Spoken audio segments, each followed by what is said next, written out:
Ils sont ukrainiens, serbes ou opposants russes et biélorusses et se sont rassemblés ce lundi dans le centre de la capitale serbe, Belgrade, pour dire non à la guerre.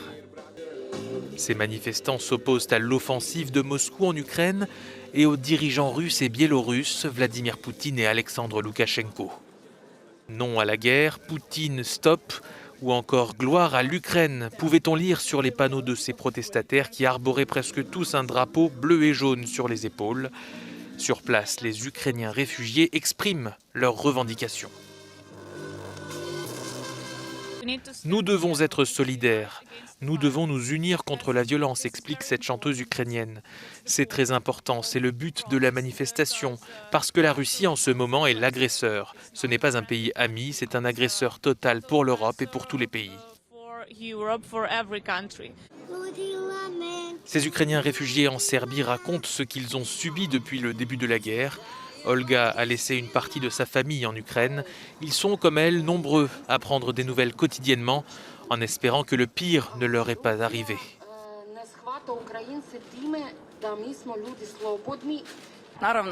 Je pleure tous les jours, ma famille est là-bas, tous les jours, et je prie pour que cela s'arrête le plus vite possible.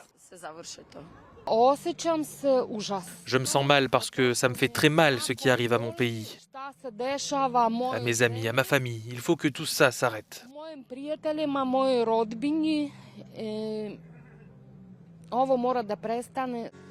Des Russes et des Biélorusses vivant en Serbie ont également apporté leur soutien au peuple ukrainien.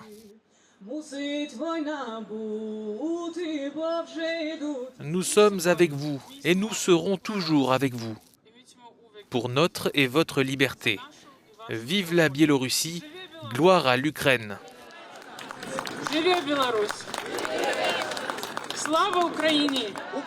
Ukraine, nous t'aimons. Pas de guerre. Pas de guerre, non à la guerre. Cette manifestation de soutien à l'Ukraine est la deuxième à se tenir dans la capitale serbe depuis le début de la guerre.